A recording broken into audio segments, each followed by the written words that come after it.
Bonjour, bonjour.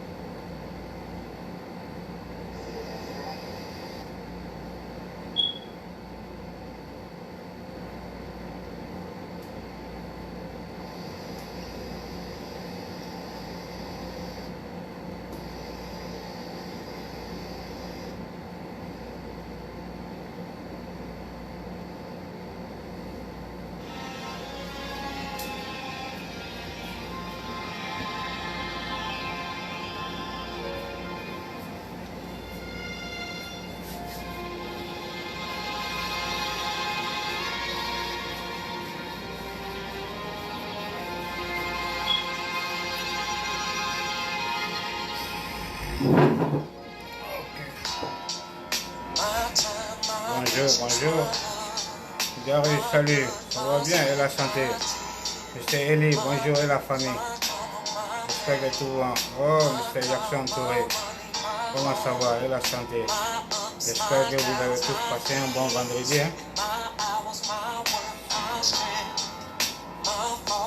Connectez-vous, connectez-vous. On a un message à lancer à la population ivoirienne. Connectez-vous, partagez. Ok, merci. Ok. Ok, merci, merci. Ok, salut à tout le monde, ça va bien. Ok, merci. Je vais porter mes verres parce que souvent la lumière, moi, ça frappe les yeux, quoi. C'est ça, okay. Merci. Ok, bonjour, bonsoir, selon vous vous trouvez.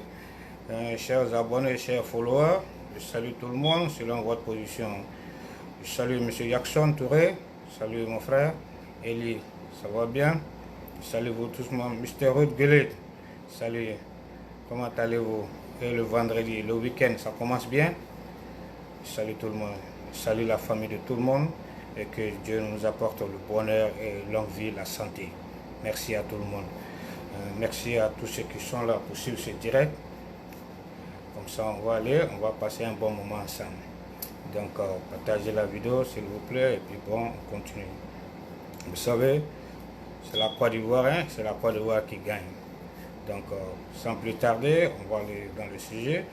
Vous savez, chers Ivoiriens et peuple d'Afrique, c'est très bon. Je suis ici aujourd'hui devant vous pour vous parler avec la franchise et la sincérité que l'on doit à des frères, à des amis que l'on aime et respecte.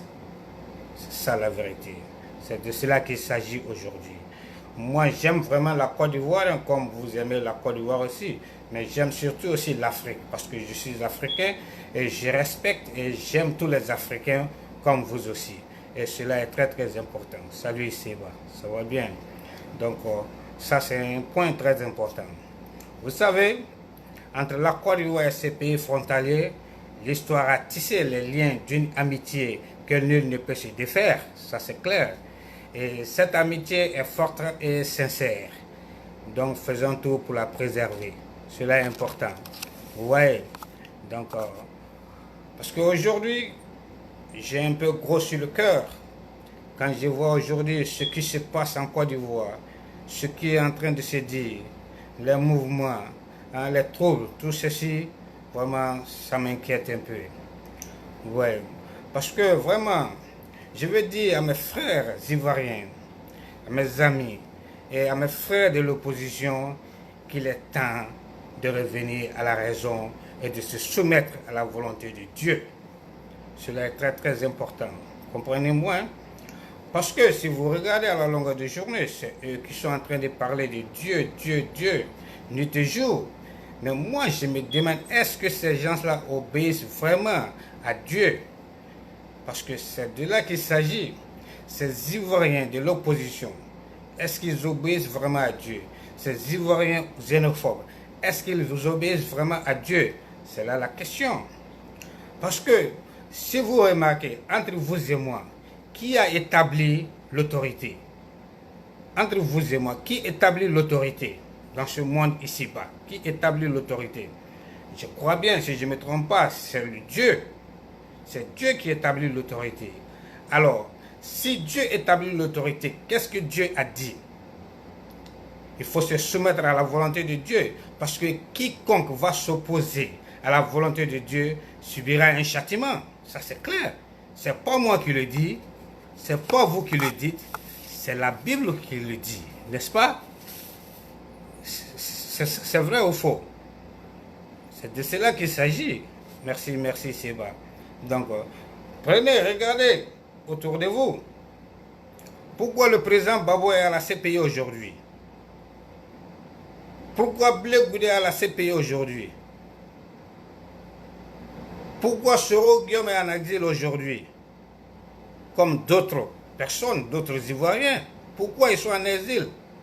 Ce n'est pas parce qu'ils veulent être en exil ou bien ce n'est pas parce que le président Babo veut être à la CPI. Ce n'est pas parce que vous, les Ivoiriens, vous voulez les voir à la CPI ou bien à l'exil. Ce n'est pas parce que moi je veux les voir à la CPI ou bien à l'exil. Ou bien, c'est parce qu'ils ont désobéi à la volonté de Dieu. Ils veulent s'opposer à la volonté de Dieu. C'est là le problème. Vous comprenez?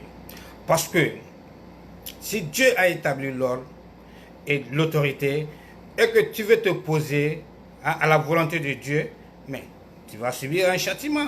C'est ce qui est là, c'est le résultat. Parce que c'est de cela qu'il s'agit. Parce que ce que Dieu a établi, nul ne peut détruire cela. Si vous vous remarquez, je crois que vous vous souvenez quand Afin Guessan faisait son discours guerrier. Je crois bien tout le monde se souvient de cela. Je pense que c'était en 2011 ou bien. Quand Afin Guessan, devant une foule, les patriotes, il a rassemblé une foule. Il disait, où est-ce que Alassane Dramane Ouattara va passer pour être président de la République? Où est-ce que Alassane Dramane va passer pour atteindre le palais présidentiel? Parce que Alassane Dramane Ouattara ne sera jamais président de la Côte d'Ivoire. Afin Guessan l'a dit, vous vous souvenez? Salut, Bozafri de Dieu, merci, merci. Afin Guessan l'a dit. Il dit, où est-ce que Alassane Dramane Ouattara va passer pour être président de la République? Où est-ce que Alassane Dramane Ouattara va passer pour atteindre le palais présidentiel? Il a dit qu'Alassane Dramane Ouattara ne sera jamais président de la Côte d'Ivoire ici. Afin Guessan l'a dit, je ne sais pas si vous vous rappelez, je pense que c'était en 2011. N'est-ce pas? Il dit qu'on a bouché les chemins. Qui a bouché les chemins? Vous, le peuple. Vous, les jeunes qui sont là, vous avez bouché le chemin. Malgré les chars de l'ONU, malgré les avions de chasse de l'ONU, ils ne pourront pas installer Alassane Dramane Ouattara comme président de la République. Afin Guessan l'a dit. Est-ce que je mens? Vous voyez? Mais, souvenez-vous, on est en 2000 combien aujourd'hui? On est en 2020. Mais qui est le président de la République de la Côte d'Ivoire aujourd'hui? C'est bel et bien ce même Alassane Dramane Ouattara.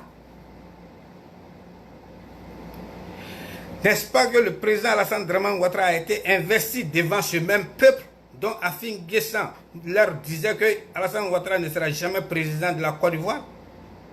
Ce n'est pas devant ce même peuple Alassane Dramane Ouattara a été investi président de la Côte d'Ivoire? Ce n'est pas ce même peuple qui a voté le président Alassane Dramane Ouattara en 2015? Donc, comprenez là que ces gens-là, ils sont en train de vous induire dans l'erreur. Ce sont des mythomanes. Je vous le dis. Parce que c'est la volonté de Dieu. C'est Dieu qui a établi l'autorité. Et c'est Dieu qui a établi que le président Alassane Dramane Ouattara sera le président de la Côte d'Ivoire. Donc, nul ne peut l'empêcher. Si tu t'opposes à toi-même. Ils ont fait, les jeunes étaient là, ils ont bouché, tout et tout, mais il est président de la Côte d'Ivoire. Est-ce que les Afin Guessan, ils peuvent boucher le chemin que Dieu a créé? Est-ce qu'ils peuvent boucher le chemin à Dieu? Ils ne peuvent pas. Mais c'est eux qui disent que Dieu, ils sont à l'église. Les pasteurs sont là, ils ne leur disent pas la vérité. Parce que eux, leurs consciences sont achetées. Ils savent que rien ne peut contre la volonté de Dieu. C'est Dieu qui établit l'autorité. Donc, comment tu peux t'opposer à cela? Le pouvoir C'est Dieu qui donne. Il a donné à Babo. Le temps est arrivé, il a repris. Il sait pourquoi il a pris ça à Babo. Ou bien. Et avec tout ça, les gens, l'Ivoirien ne prend pas conscience. L'Ivoirien se laisse manipuler par ces gens-là. Vous voyez, c'est très très grave. Hein? Ils ne peuvent pas boucher le chemin que Dieu a créé. Donc il faut se soumettre à la volonté de Dieu. Ils doivent comprendre tout ce qu'ils sont en train de faire. Ils ne pourront pas parce que c'est Dieu qui a établi ça. Et le président Alassane Dramane Ouattara, il est là. Donc il faut se soumettre à la volonté de Dieu. Et puis il faut faire la politique normalement. C'est ce qui est bien. Vous voyez. Donc, si jamais, par exemple, j'ai vu l'opposant, le pro-Babo, je pense que c'est Yves Aipo. Il était en direct hier, il était l'invité d'une chaîne, je pense, d'un pays européen, en Suisse, je pense. Ils l'ont interviewé. Ils lui ont dit qu'avant de commencer le débat, ils veulent qu'ils présentent leurs vœux. Suite au décès du Premier ministre de la Côte d'Ivoire, Feu Amadou Gon Coulibaly. Il a dit qu'il va faire son vœu. Il a dit, ouais, je présente mes vœux à la Côte d'Ivoire, je présente mes vœux au RDR. S'ils ont perdu leur Premier ministre, je présente mon vœu. C'est comme ça. Yves Aipo a répondu. Vous pensez que ils sont en train d'obéir à la volonté de Dieu? C'est Dieu qui a établi ces gens-là comme des autorités, des chefs d'État. Et Dieu a dit, il faut respecter le pouvoir. Quand toi tu dis que, le journaliste lui dit, il faut présenter le vœu parce que vous avez perdu votre Premier ministre. Toi tu dis, ouais, quand le RDR a perdu son Premier ministre, c'est normal qu'on les souhaite un meilleur vœu. Donc ce qui veut dire qu'il ne reconnaît pas Amadou Gon comme Premier ministre de la Côte d'Ivoire, comme lui son Premier ministre. Ils ne reconnaissent pas le président Ouattara comme le président de la Côte d'Ivoire. Parce que quand ils parlent, ils ne disent pas le président de la République. Ils ne disent pas le président de la Côte d'Ivoire. Ils ne disent pas le Premier ministre de la Côte d'Ivoire. Ils disent leur Premier ministre. C'est ce que Yves Aipo a dit dans son direct. J'ai suivi. Ça veut dire que lui, Amadou Gon n'est pas son Premier ministre. Donc les pro-Babo, Amadou Gon n'est pas leur Premier ministre. Les pro-Babo, le président Ouattara n'est pas leur président. Vous voyez ça c'est très grave. Et pourtant, ils sont en train de diriger ton pays. Vous comprenez? Donc, si vous ne soumettez pas à la volonté de Dieu, et que ça, c'est une question de haine. J'ai perdu le pouvoir, j'ai la haine, donc je ne veux pas accepter ma défaite. Donc, ils ne veulent pas accepter la défaite que Dieu les a infligée. C'est ça qui est là. Donc, vous êtes en train de désobéir à la volonté de Dieu. Vous voyez? Dans ces conditions, avec cette haine, avec cette vengeance, ils sont en train de prier chaque jour, Dieu, Dieu. Vous pensez que Dieu va exaucer leurs vœux tant qu'ils ont cette haine dans leur cœur? Tant qu'ils ont la haine dans leur cœur, dans leur foi, Dieu ne va jamais exaucer leurs vœux. Vous voyez? Parce que Dieu n'aime pas la méchanceté. Comme chez nous ici, aux yeux, ça on dit God doesn't like ugly. Donc il faut accepter la volonté de Dieu. Il faut te soumettre à la volonté de Dieu. C'est Dieu qui établit l'autorité. Donc vous devrez l'accepter. Vous voyez. Parce que sinon, c'est très grave. Sinon, ils vont rester dans cette lutte-là. Pendant combien d'années ils sont dedans? Pendant combien d'années? Ça a changé quoi? Ça a changé quoi? Rien. Vous voyez. Parce que Dieu connaît leurs intentions. Quand le RDR, le PDC, ils étaient à l'opposition, eux, ils n'agissaient pas comme ça. Ils se soumettaient à l'ordre du président Babo. Ils faisaient la politique, de la vraie politique. Dans la politique de la haine, dans la politique de personne. Vous comprenez? C'est de cela qu'il s'agit. Mais, je vous dis, chers Ivoiriens, chers abonnés, écoutez-moi. Vous savez, il y a quelque chose en Côte d'Ivoire qu'on est en train d'oublier, on est en train de minimiser. Tout ceci, c'est la bêtise. Quand je dis la bêtise, c'est la bêtise humaine. Et cette bêtise humaine, elle est vraiment inexplicable. C'est sérieux, hein? Il faut prendre ça en compte. Parce que croyez-moi les gars, je vous le dis, ça c'est la vérité. Parce que le problème en Côte d'Ivoire, aujourd'hui, tout le monde pense que c'est un problème d'ethnie. C'est un problème de religion. C'est ce qu'on s'est dit. On se dit ça sur les réseaux sociaux, nuit et jour. Mais moi, je vous dis que ce n'est pas une question de religion. Ce n'est pas une question d'ethnie. Soyons sérieux. Soyons véridiques. Je vous l'ai dit, c'est la vérité. Parce que tout simplement, vous savez c'est quel genre de problème. Monsieur Karim Bamba, salut mes respects. Vous savez c'est quel genre de problème? C'est un problème d'ego, je vous le dis. Parce que l'ego que Dieu a placé en nous, les êtres humains, c'est de cela qu'il s'agit. Et quand cet ego prend le dessus sur la conscience humaine, ça ne fait que nous conduire à ce que nous sommes en train de voir aujourd'hui en Côte d'Ivoire. Je vous le dis mes frères. Et ça c'est vraiment sérieux. Il faut le prendre en compte. Parce que cet ego qui est là, nous pensons que ces gens de l'opposition, ces Ivoiriens xénophobes, ces Ivoiriens tribalistes et cette opposition, ils pensent que cet ego leur fait, ils pensent que cet ego, pour eux, ils sont supérieurs. C'est cet ego qui leur donne ça. Dans leur mentalité, ils sont supérieurs. Vous voyez, aux autres, ils sont supérieurs à nous, aux autres Ivoiriens. C'est ce qui est dans leur tête. Ils pensent qu'ils sont meilleurs que les autres Ivoiriens. C'est ça le malheur. C'est ça leur erreur. Vous comprenez? Parce que vous-même, prenez l'exemple. Prenez l'exemple sur vous-même.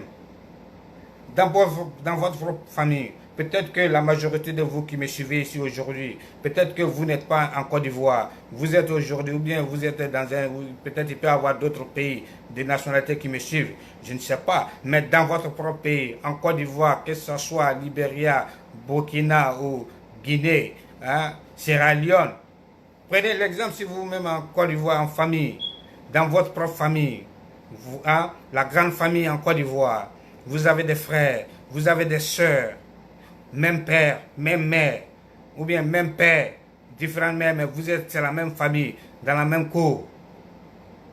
Vous pensez que tous ces gens-là vous aiment? J'ai dit non. Parce que pourquoi? Parce qu'ils se disent que peut-être toi tu es en France, ou bien tu es en Italie, tu es aux États-Unis, ou bien tu es au Canada, et que aujourd'hui tu vis bien, tu arrives à subvenir à tes besoins, tu les envoies de l'argent. Dans ta propre famille, d'autres ne t'aiment pas. Il y a la division dedans, dans votre propre famille. Vous voyez? Parce qu'il y a ce problème-là. Mais et pourtant, ces gens-là vous appellent, tes frères, tes soeurs, ils vous appellent, ils ont besoin d'argent. Vous faites les Western Union, les MoneyGram, et ils prennent cet argent. Ça les arrange beaucoup. Mais, vous pensez que ces gens-là sont tous reconnaissants envers vous? Vos propres frères, vos propres soeurs qui sont en Afrique. Il y a d'autres dans la famille, d'autres vous aiment, mais d'autres ne vous aiment pas. Vous pensez qu'ils seront reconnaissants malgré que vous les envoyez de l'argent, vous les nourrissez? Parmi d'eux, non. Mais vous ne considérez pas ça parce que tu fais ça parce qu'à cause de Dieu, parce que ce sont tes parents, ton sang. Vous voyez? Mais lorsque, quand tu les demandes, les gens les demandent, mais votre frère là, il est comme ça, il est comme ça. Oui, oui, ça va chez lui. Tout ce qu'il a aujourd'hui là, ouais, c'est nous. Parce que dans une cour, souvent, Dieu prend la chance de tout le monde et Dieu donne ça à une seule personne dans la famille. Donc, c'est lui, il a toutes nos chances. Donc, c'est dans l'obligation qu'il nous donne. C'est comme ça d'autres pensent dans la famille. Vous voyez? Donc, on doit réfléchir à cela. C'est ça le problème aujourd'hui en Afrique. Donc, dans ce cas, si vous prenez la Côte d'Ivoire, la vérité c'est quoi? Toutes les ethnies en Côte d'Ivoire, les Bété, les Baoulés, les Dida, les Malinké, les Sénoufo, les Djoula, les Koulango, tout ça là, moi je vous dis qu'ils ne s'entendent pas entre eux. Et au sein de chaque ethnie, il y a la division aussi. C'est ça qui est la vérité. Et c'est de cela qu'il s'agit, je vous le dis. Mais si à l'intérieur de chaque ethnie, il y a la division, comment voulez-vous construire une nation? Comment voulez-vous construire un pays? Donc dans ce cas, comprenez, c'est là le problème aujourd'hui en Côte d'Ivoire que moi je vois. Donc je pense qu'on doit revenir à la raison. On doit essayer de comprendre. Sinon, vous qui me suivez aujourd'hui, vous qui me suivez ici aujourd'hui, la plupart d'entre vous, bonjour Enza, La plupart d'entre vous, vous vivez en Europe, peut-être en France, peut-être en Italie, peut-être en Espagne, en Angleterre, d'autres aux États-Unis, d'autres en Australie, au Japon. Mais si je vous demande aujourd'hui, vous pouvez me répondre, en France, il y a combien de religions en France aujourd'hui? En France, il y a combien d'ethnies en France? Vous pouvez me le répondre?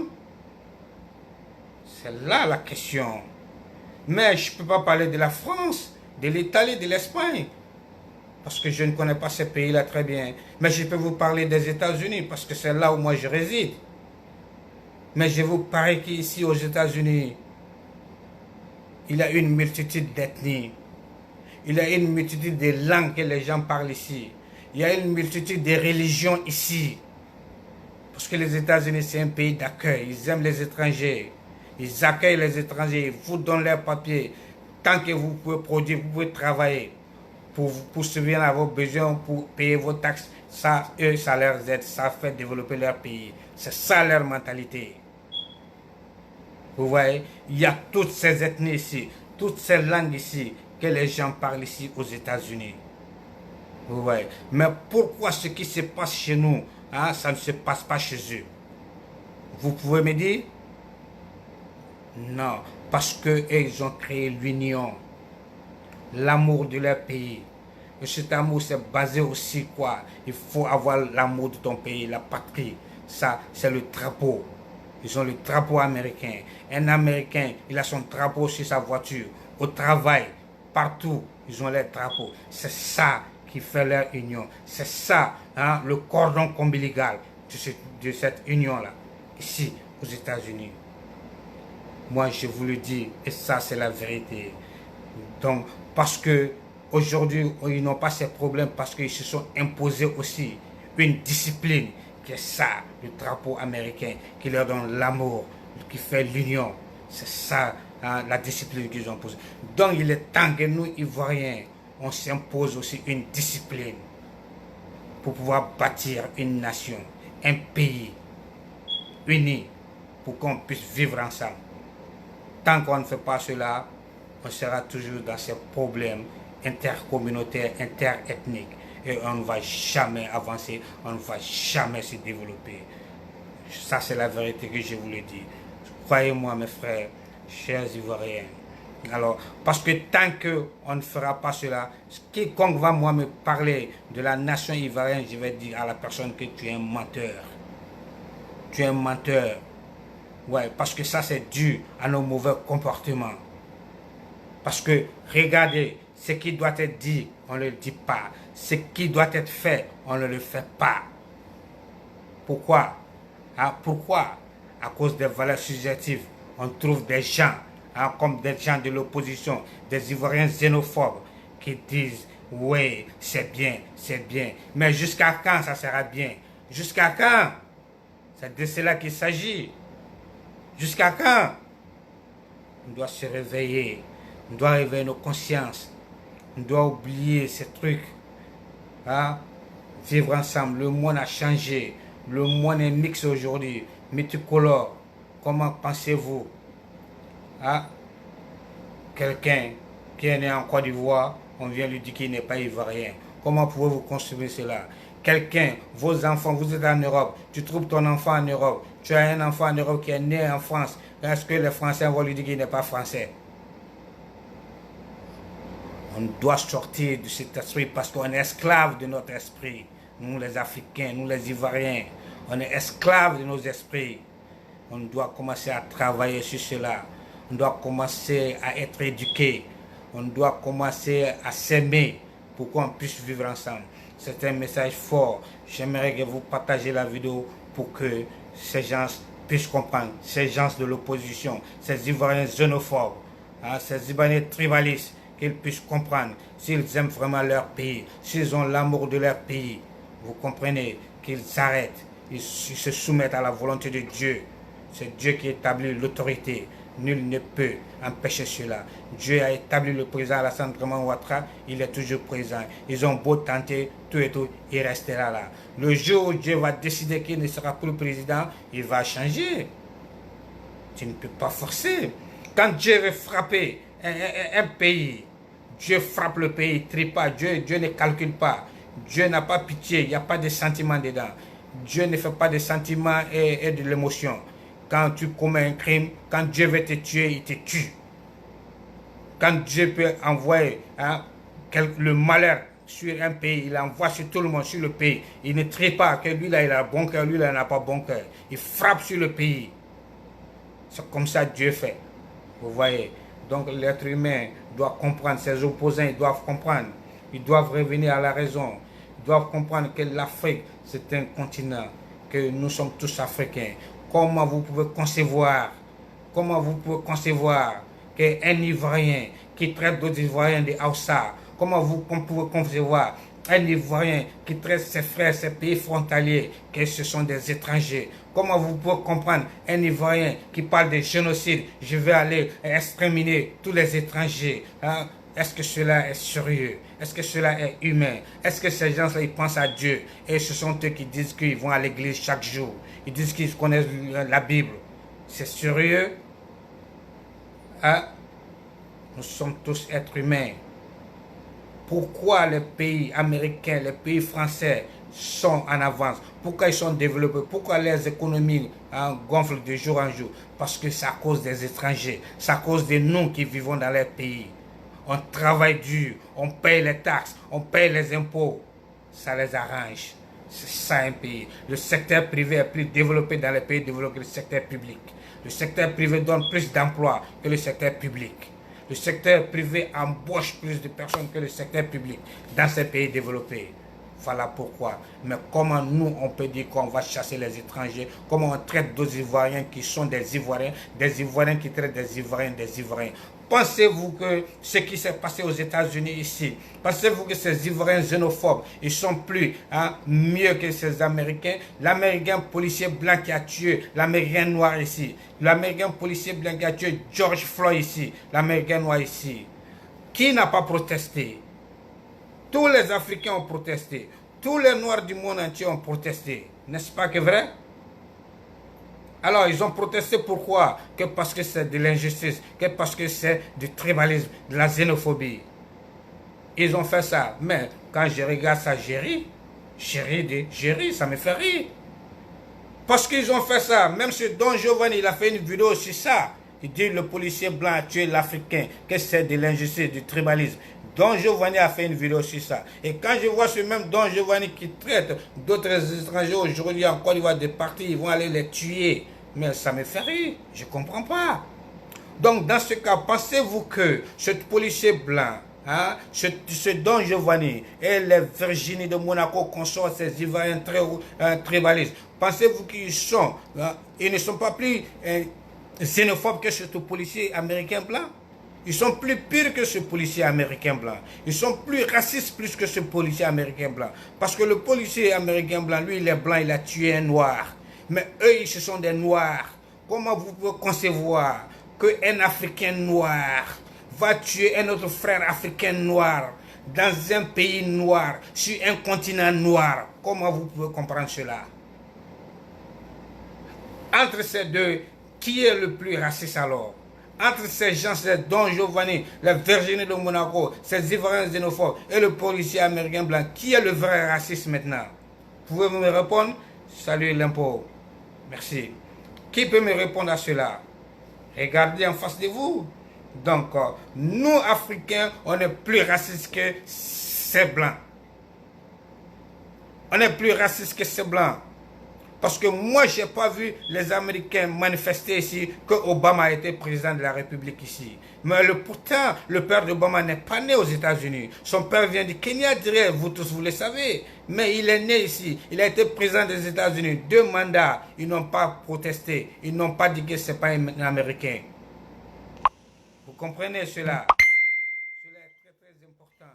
Et moi, j'ai vu ici, ce même continent américain, ils ont pris le Malien, Cheikh Modibo Diarra, il travaille à la NASA.